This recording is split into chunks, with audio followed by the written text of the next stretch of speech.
আমাদের West Bengal legislative অ্যাসেম্বলিতে একটি proposal আনেন, যেখানে বেঙ্গল এক্সাইজ অ্যাক্ট 1909 সালের সেটাকে অ্যামেন্ড করে মহিলারা যাতে লিকার অন শপ, মানে যে প্রিমাইসেসের মধ্যে মদ বিক্রি করা হয় সেইখানে যাতে মহিলারা কাজ করতে পারে সেই প্রস্তাব আনা হয়েছে। সেখানে অ্যাজ বার টেন্ডার তারা কাজ করছে। কিন্তু আমাদের প্রশ্ন হচ্ছে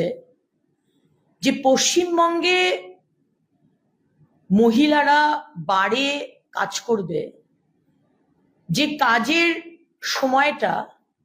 অনেকটাই রাতের দিকে, সেটা কতটা মহিলাদের জন্য সুরক্ষিত?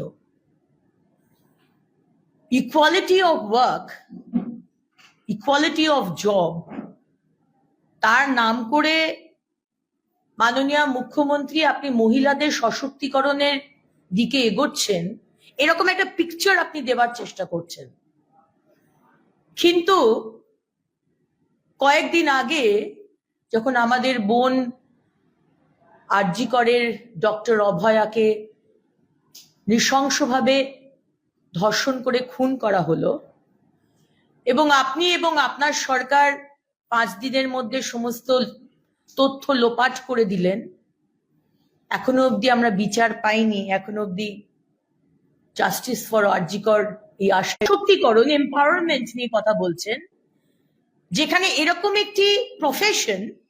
We are not against any profession, কিন্তু পশ্চিমবঙ্গের নিরিখে যেখানে প্রতি মিনিটে একটা করে মহিলাদের উপর অত্যাচারের ঘটনা ঘটে,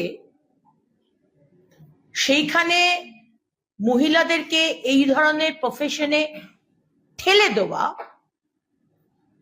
এটা কতটা যুক্তিযুক্ত, এটা আমাদের কাছে প্রশ্ন।